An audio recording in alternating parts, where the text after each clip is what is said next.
Parole du Christ. Évolution erronée et irrégularité dans les religions. Une grande partie de cette humanité se nomme chrétienne, sans même savoir ce que signifie le mot Christ, ni même connaître sa doctrine. Qu'avez-vous fait de ma parole, de mes exemples et de ma doctrine, que je vous livrais en ce temps-là? Êtes-vous, à l'heure actuelle, des hommes plus évolués que ceux de l'ère antérieure?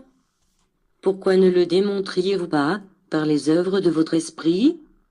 Croyez-vous sans doute que cette vie est éternelle ou pensez-vous ne devoir évoluer qu'au travers de la science humaine? Je vins vous enseigner le véritable accomplissement de la loi, afin que vous convertissiez ce monde en un vaste temple où adorer le vrai Dieu, où la vie de l'homme constitue une constante offrande d'amour à son Père, qu'il devrait aimer en chacun de ses semblables, rendant ainsi un tribut à son Créateur et Maître. Et, à présent que je suis revenu parmi les hommes, qu'est-ce que je trouve? Le mensonge et l'égoïsme ont remplacé la vérité et la charité, l'orgueil et la vanité en lieu et place de la mansuétude et de l'humilité, l'idolâtrie, le fanatisme et l'ignorance ont pris le pas sur la lumière, l'élévation et la spiritualité, l'enrichissement et la profanation où seulement devraient exister le zèle et la droiture. La haine et la guerre effrénée entre frères ont remplacé la fraternité, la paix et l'amour. Mais j'arriverai à mon temple, pour en expulser les marchands, comme je le fis au second temps dans le temple de Jérusalem et, leur dirai une fois de plus, ne transformez pas la maison de prière en un marché. J'éduquerai les hommes pour que chacun sache officier devant le véritable autel, pour qu'ils ne se trompent plus ni ne se perdent dans l'ignorance, en raison des mauvaises interprétations qu'ils font de ma loi. Mon exemple ainsi que celui de mes apôtres n'ont pas été imités par tous ceux qui ont essayé de me suivre. Beaucoup se sont convertis en seigneurs au lieu de serviteurs, ont rempli leur cœur de supériorité et d'orgueil et ont seulement convoité la richesse, le luxe et les honneurs, oubliant les besoins des pauvres, devenant indifférents et insensibles à la misère et à la souffrance d'autrui. C'est pour cette raison que les hommes s'en vont d'une religion à l'autre, en quête de vérité. D'où la nécessité spirituelle qu'ils expérimentent en créant de nouvelles sectes, pour me chercher librement. Ceux qui, hier, furent considérés comme des saints et des demi-dieux, aujourd'hui sont méconnus par une humanité déçue. Les hommes ne cherchent plus le confesseur qui les absout de leurs péchés, parce qu'ils le considèrent indigne. Quant à la menace de l'enfer et de son feu éternel, elle n'impressionne ni ébranle déjà plus le cœur du pécheur. Profitant de cette désorientation spirituelle, le loup est là qui guette derrière les mauvaises herbes. Tout ministre et représentant de ma divinité a pour mission d'établir la paix entre les hommes. Ce qu'ils sont en train de faire actuellement est exactement le contraire. Chacun se croit le premier, veut être le plus fort, oubliant que moi, qui suis le seul fort, je suis en tous.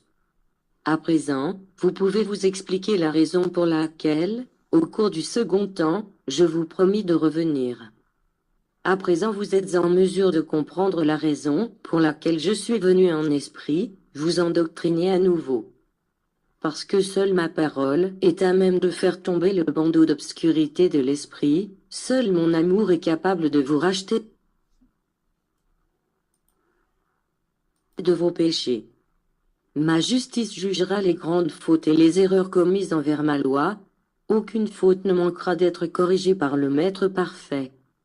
Vous ne devez pas être confus, corrigez-vous et ne jugez point.